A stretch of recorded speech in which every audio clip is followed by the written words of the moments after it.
ولما ابعت بنتي السوبر ماركت عشان تجيب طحينة والاقي سعرها بقى عالي جدا، يبقى لازم اعملها في البيت. دي بمكونات بسيطة جدا، تقريبا مش ربع تكلفتها بره، وهتطلعي ما شاء الله الكمية دي ما يقرب عن كيلو ونص طحينة خام بقوام التقيل ده زي الفل، تحفة، يعتبر ببلاش. وكمان هقولك على تركة حلوة ما تخليش الطحينة تفصل منك. عايزة تعرفي كل التفاصيل دي اتفرجي على الفيديو. بس ما تنسيش قبل اي حاجة صلي على الرسول في الكومنتات، اللهم صل وسلم وبارك على سيدنا محمد وعلى اله وصحبه اجمعين.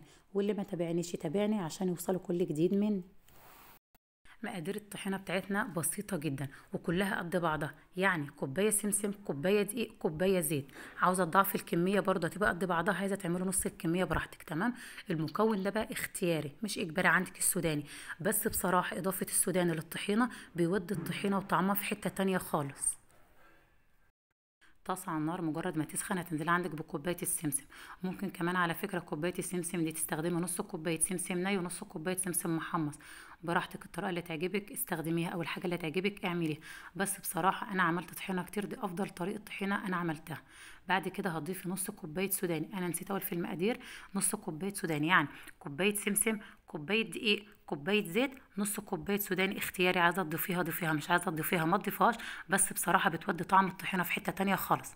وبعدين انزلي بالدقيق، قلبي بقى كل المكونات بتاعتك دي. انا عاوزة اخرج الرطوبة منها، عايزة اجي امسكها بايدي كده الاقيها سخنة بس ايدي مستحملاها. تمام.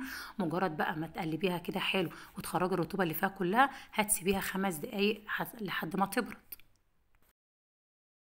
حمصت المكونات بتاعتك كلها كويس وخرجت منها الرطوبه، سيبيها كمان تبرد 5 دقايق كده قبل ما تضربيها. هاتي بقى الكبه بتاعتك الكبيره او كبه الخلاط الموجود عندك استخدميه، وانزلي بالمكونات بتاعتك دي واضربيها كويس جدا في الكبه بتاعتك، سواء كانت كبه الخلاط او الكبه الكبيره. اضربوا المكونات بتاعتك كويس جدا في الكبه لحد ما تنعم وتاخد الشكل والقوام اللي انتوا شايفينه ده. يعتبر كل حاجه فيها طلعت الزيوت بتاعتها، سواء كان السمسم او السوداني، وبقت معاكي بالمنظر والشكل اللي انت شايفاه ده. تمام. هاتي بقى الخلاط بتاعك، التركه بقى اللي مش هتخلي عندك الطحينه تفصل نهائي، انزلي بنص كوبايه الزيت بتاعتك مع رشه ملح. تمام. الخطوه دي مهمه جدا عشان الطحينه بتاعتك ما تفصلش. واضربيها كويس جدا لحد ما تلاقي قوام الزيت بالملح كده ابيض وبقى لونه فاتح.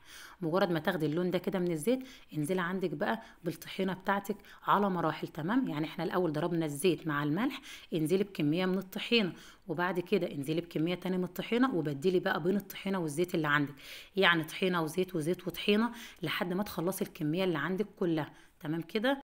خلصي بقى كل الكميه اللي عندك بالتبادل ما بين الزيت والخليط اللي انت ضربتيه في الكبه لحد ما توصلي للقوام ده.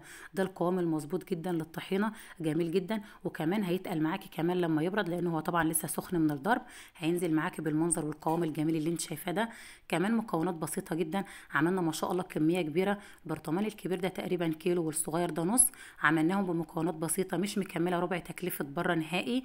وكمان وفرنا فلوسنا وعملناها في البيت، حاجه نظيفه صحيه لاولادنا بالطريقه الجميله اللي انتوا شايفينها دي. وكمان ما تنسوش تركه ضرب الزيت برشه الملح، لان دي اللي هتخلي الطحينه بتاعتك ما تفصلش ابدا، هتفضل معاكي لحد اخر معلقه في البرطمان من غير ما الزيت يعوم على الوش. ويا رب لو وصفتي للطحينه عجبتكم ما تنسوش تصلوا على رسول في الكومنتات، اللهم صل وسلم وبارك على سيدنا محمد وعلى اله وصحبه اجمعين. كمان ما تنسوش اللي ما تابعنيش يتابعني عشان يوصلوا كل جديد مني.